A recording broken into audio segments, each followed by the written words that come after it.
Ini adalah Bapak Kades Kertawangi. Beliau sangat unik sekali dari segi dandanan juga karena nama beliau luar biasa. Calon bupati, doakan ya, beliau nanti maju ke bupati Bandung Barat. Silakan Pak. Izin saya sambil berdiri ya. Boleh. Kalau tidak berdiri tidak masuk. Kalau tidak berdiri di Sini ya. Izin ya.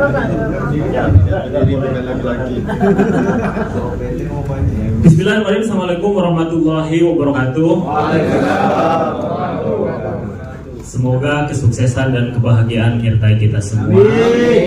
Alhamdulillah, puji syukur kita bisa bertemu bersilaturahmi, insya Allah dalam suasana penuh dengan keberkahan. Salawat dan salam semoga tetap terlimpah curahkan kepada junjungan kita Nabi besar Muhammad SAW, kepada keluarga sahabat hingga kita selalu umatnya. Alhamdulillah. Yang saya hormati Ibu dari lembaga PJI beserta rekan, dan yang terhormat tadi Pak Kadis PMD, luar biasa tadi saya mendengarkan mendukung programnya. Jadi Pak Kades beruntung ya, Pak Kadis PMD sudah mendukung. Nah, yang saya banggakan tentunya rekan-rekan para kepala desa se-Kabupaten Meranti. Nah, izin sebelumnya kembali perkenalkan diri. Nama asli saya Yanto bin Surya, Kepala Desa Kertawangi, Kecamatan Cisarua, Kabupaten Bandung Barat. Nama asli, cuman panggilan teman-teman saya, masyarakat saya, Steve Ewon atau Akang Ewon. Karena dulu pernah punya program di MNC TV dan saya juga pernah menjadi animal directnya Steve Erwin waktu itu di Kalimantan, dan teman-teman saya manggilnya Steve. Jadi Steve itu Akang atau AA atau Abang, cuman bahasa Barat. Akhirnya sampai sekarang teman-teman manggilnya Steve Ewon. Nah, cuman teman-teman masyarakat di desa manggilnya Akang Ewon. Jadi saya punya program di Jejak Rimba, Steve Ewon Sang Pemburu ataupun Jejak Petualang. Nah, jadi keahlian saya itu menghipnotis binatang. Nah, jadi menghipnotis binatang, menghipnotis ular, menangkap buaya. Nah, itu keahlian saya.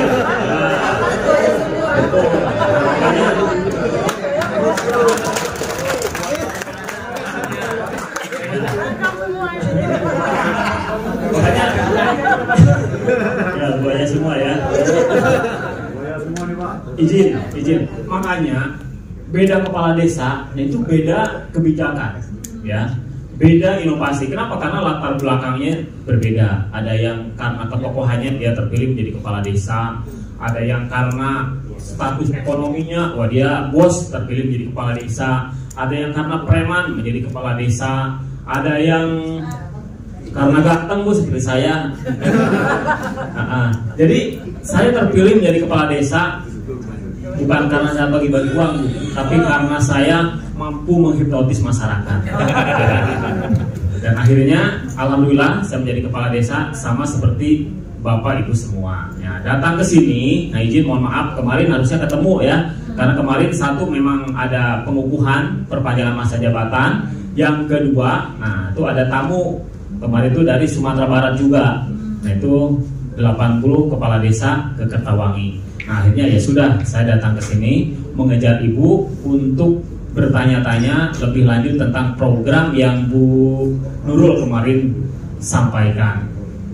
Alhamdulillah saya di desa mempunyai beberapa program yang menurut saya unik dan menarik, hingga akhirnya nanti boleh Bapak Ibu profiling, ada IG-nya Desa Kertawangi atau IG-nya Bee Farmer. Jadi saya bikin konsep di tahun pertama, karena saya baru 4 tahun.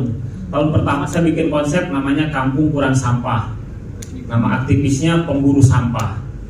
Alhamdulillah itu sudah berjalan 4 tahun. Setelah kampung saya kurang sampah, saya bikin konsep yaitu para pemburu sampah. Lalu tahun ketiga saya bikin konsep Bee Farmer. Jadi Bee Farmer itu konsep desa wisata. Konsep desa wisata. Jadi kalau berbicara wisata kan secara umum, secara sudut pandang orang harus menciptakan sesuatu, bikin kebun binatang, bikin kolam renang kan gitu ya. Nah kalau kita tidak, di mana Bee Farmer, yaitu di Desa Kertawangi. Berapa luas Big Farmer? Seluas Desa Kertawangi. Apa objeknya? Masyarakat Desa Kertawangi. Nah, izin kalau bisa boleh dibuka di IG-nya. Nah, itu. Nah, bis langsung di follow. Terima kasih banyak kan. Nah ini, nah jadi, nah itu boleh dibuka, klik yang itu, boleh itu. Enggak, bukan yang tadi. Nah itu sip. Nah jadi objeknya itu masyarakat, objeknya itu petani yang ada di Desa Kertawangi, objeknya itu peternak yang ada di Kertawangi. Jadi kalau saya harus jujur Bu, jadi konsep yang saya lakukan untuk mengembangkan desa, untuk membuat Big Farmer, yaitu konsepnya konsep selingkuh. Ya. Kenapa konsep selingkuh? Karena yang saya lakukan di desa yaitu menikmati tanpa memiliki. Jadi konsepnya konsep selingkuh. Maksudnya kan gini, datang pengunjung dari TK, SD, SMP, SMA, bahkan ada yang studi tiru, studi banding. Nah, lalu kita datang, kita ajak ke objek, ke petani, ke peternak. Kan petani, peternak itu bukan milik desa, tapi kita bisa menikmati. Nah, berarti kan selingkuh. Jadi menikmati bukan milik kita. Dan alhamdulillah ini sudah berjalan ya kurang lebih 2 tahun, dan secara umum menurut saya berhasil. Nah, karena saya punya ini sedikit saja berbagi pengalaman ya, karena kalau saya ngasih materi izin saya baru 4 tahun. Nah, mungkin Pak Kadis yang ada di sini ada yang lebih senior daripada saya ya. Justru kalau bisa nanti yang senior acungkan tangan, nanti saya ingin bertanya bagaimana selingkuh saya ini biar lebih aman. Nah, karena konsepnya konsep selingkuh. Nah, jadi saya baru 4 tahun berjalan. Nah, jadi untuk sukses ini menurut saya ya ini Bu izin, kita harus terkenal.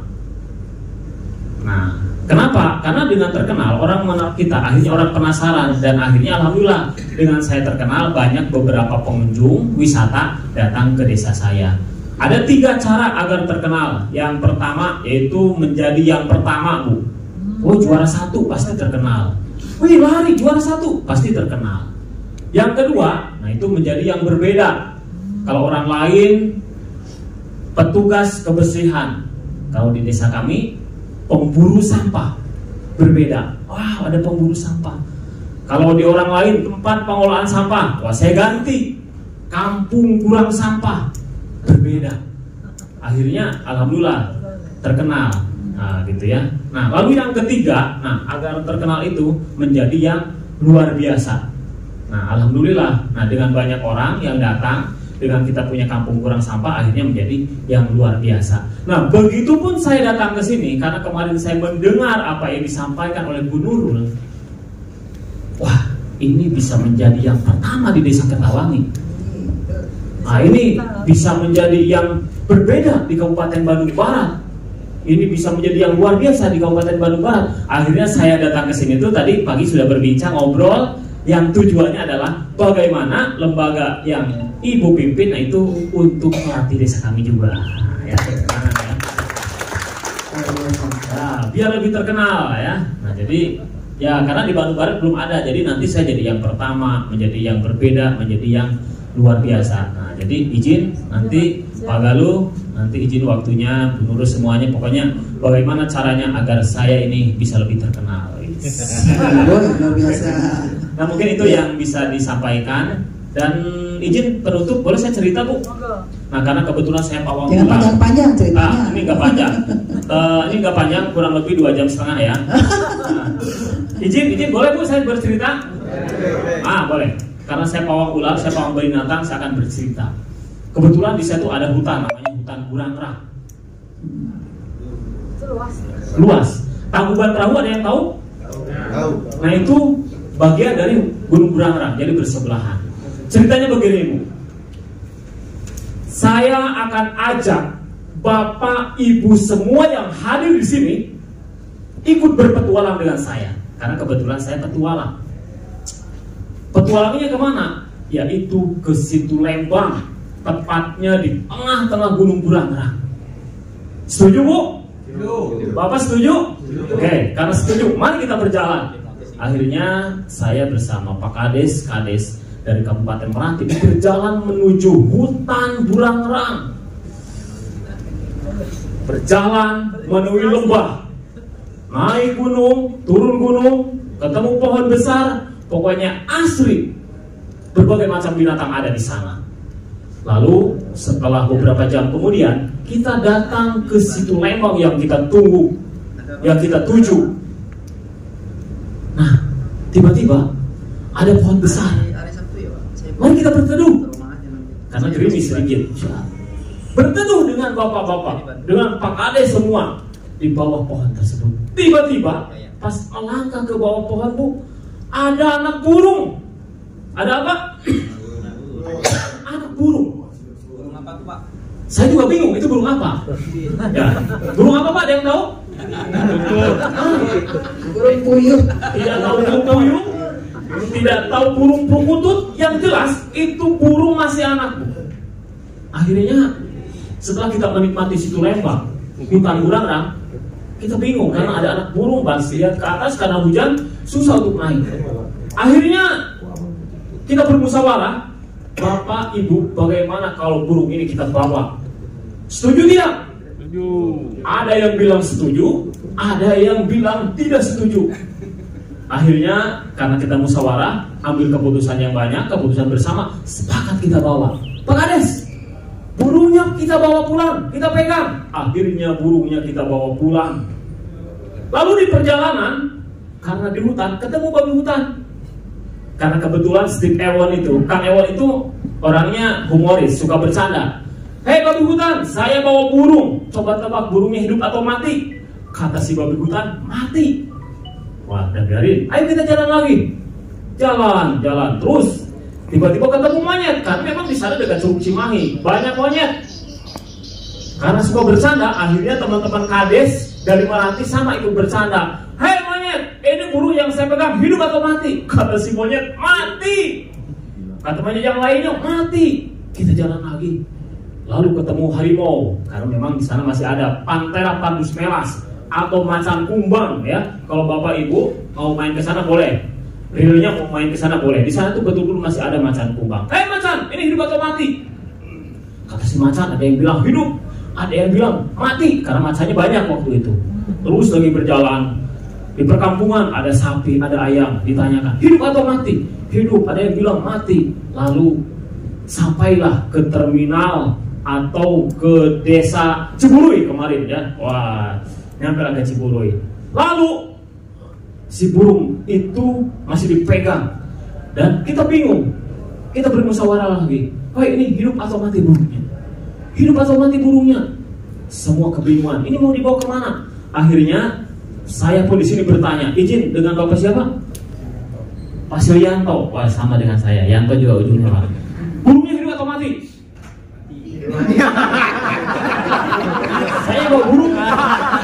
Burung hidup atau mati? Mati. Oh lalu hidup atau mati burungnya? Hidup. Coba ibu-ibu, Pak. Coba ibu-ibu. Ibu-ibu, boleh pegang burung saya. Hidup atau mati? Hidup atau mati, Bu? Mati. Setelah kita bermusyawarah, bingung. Ada yang bilang hidup, ada yang bilang mati. Saya sampaikan di sini, burung itu hidup atau mati itu tergantung yang pegang. Kalau orang lain bilang hidup, tinggal kita remas dan burung itu bisa mati. Kalau orang lain bilang mati, kita pegang dengan penuh kasih sayang, maka burung itu akan hidup. Burung yang saya ceritakan adalah burung yang ada di dada Bapak Ibu semua. Hidup atau mati burung itu tergantung Bapak Ibu semua. Dan itulah Kades. Berjalan atau tidak kepala desa, apa yang Bapak Ibu dapatkan tadi dalam seminar atau dalam acara di mana-mana, itu tergantung Bapak Ibu semua. Mungkin itu yang bisa disampaikan, kurang lebihnya mohon maaf. Burung itu hidup atau mati tergantung kita yang pegang. Kepala desa itu mau maju dan berkembang itu tergantung Bapak Ibu yang menjadi kepala desa. Saya Yanto bin Surya atau Akang Ewon mengucapkan terima kasih. Mohon maaf atas kekurangan. Wassalamualaikum warahmatullahi wabarakatuh. Waalaikumsalam. Luar biasa. Tepuk tangan yang sangat meriah untuk Akang Ewon. Luar biasa. Saya dapat ilmu. Di sini dulu saja. Ya, Bapak dan Ibu, gimana hidup enggak burungnya?